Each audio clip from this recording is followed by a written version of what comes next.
Welcome back, guys. In today's video I'm going to show you guys how I got the Harley style Springer to work on the Vulcan frame. I knew from the beginning that it's going to require a lot of work for it to function properly. So before I started chopping away, I spent a lot of time researching Vulcans and Springers, especially the inline Springer that I have. The problem with the Vulcan frame and the inline Springer is that the back leg of the Springer will hit the neck of the frame. You see it? The turning radius sucks. You're already hitting the frame. For my research, I found two Vulcans that ran similar Springers, and I was like, wow, how the hell did they fit the Springers without hitting the frame? So I did some more digging, and I actually found the owner of one of the bikes, and I reached out to him. The owner, his name is Stefan from Germany, said that his frame is actually a drifter frame with a gooseneck. The gooseneck allows the back leg of the Springer to clear, therefore not hitting the frame. So with that information, I had two options.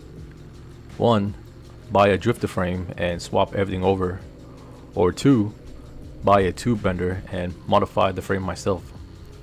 I was going back and forth between the two options and trying to figure out the best solution. Let's start with the cons. Option one, a used drifter frame is around 500 bucks. I have to take everything apart and swap it over, which will take a lot of time and labor as well. The main problem will be the VIN numbers.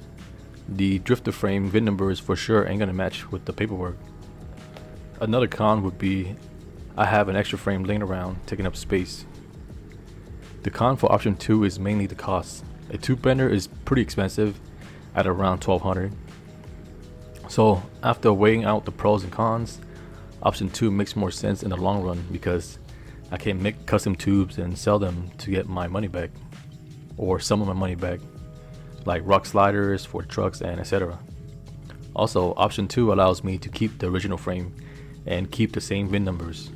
Plus, this channel is all about making your own shit anyways. After researching a bunch of tube benders, I went with Rogue Fab due to their excellent customer service. So next is the fun part, figuring out how to clear the back leg. Alright, the first step is to cut this big piece out. That way the back leg of the Springer will have clearance.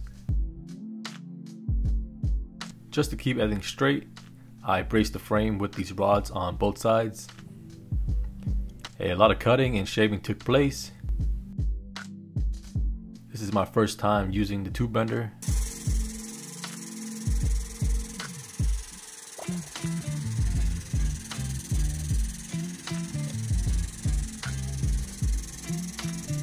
Here are some practice bends. I made a U-bend and inserted through the frame.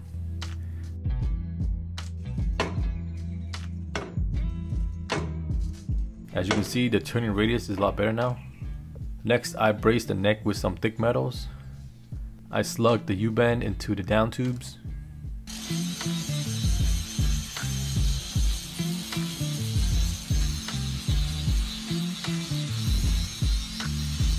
This hole was from the neck lock. Patched it up with a bolt and welded shut.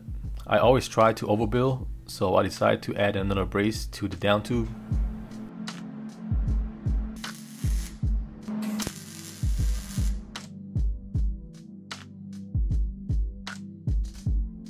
I'm not a professional welder, so to cover up my ugly welds, I decided to use Bondo.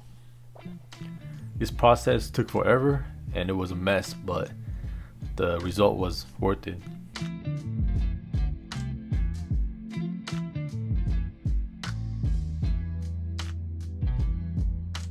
As for the bearings, I used stock shovel head lower bearings, and for the top, I tried a bunch of different ones and I got them mixed up, so I forgot which bearings ended up working.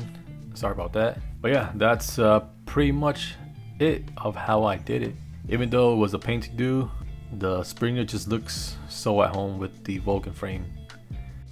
But yeah, I had a lot of fun building this Vulcan. It was definitely a learning experience because it's my first Vulcan ever, so everything was pretty new. I do want to build another Vulcan in the future, but more of a chopper style. And in the background, you can see this is the newest addition. It's a Honda Monkey. I've always wanted one for the longest time, but they're always so expensive, and especially with the gas prices now, they're really hard to find. So when I saw this one on Craigslist, I had to swoop it. It was a really good deal. Only 700 miles when I first got it, and it was all the way in Modesto. So took the wife and kid and made a little road trip out of it.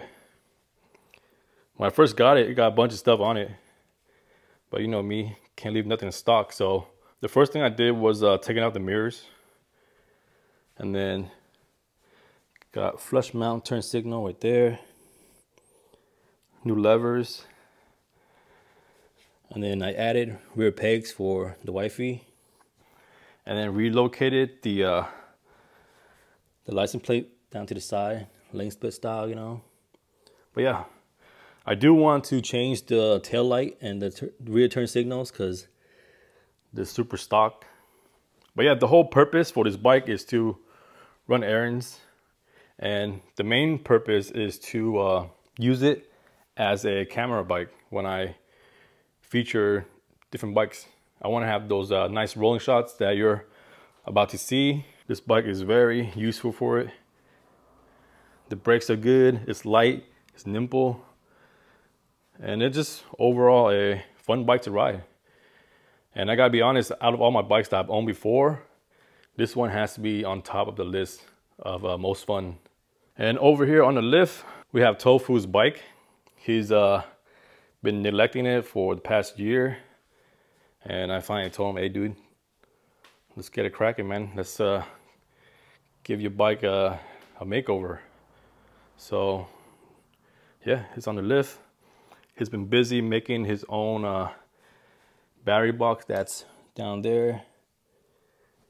Make it from scratch. First time welding too, so it's gonna be cool.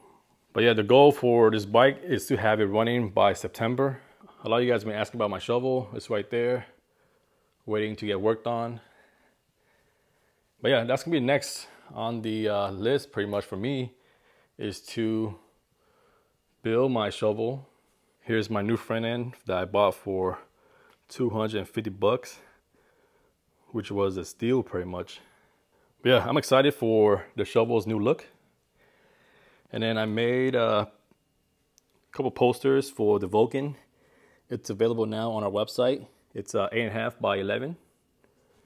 Yeah, give your garage, office, or wherever, a little spice, you know. But yeah, the guys and I will be at Virginia City Roundup at the end of August. So you guys gonna be there, so what's up, you see us. And if you guys are into writing videos with no music, then keep on watching. But if you guys are not, then that's pretty much it for today's video. Thank you for watching. See you guys next time.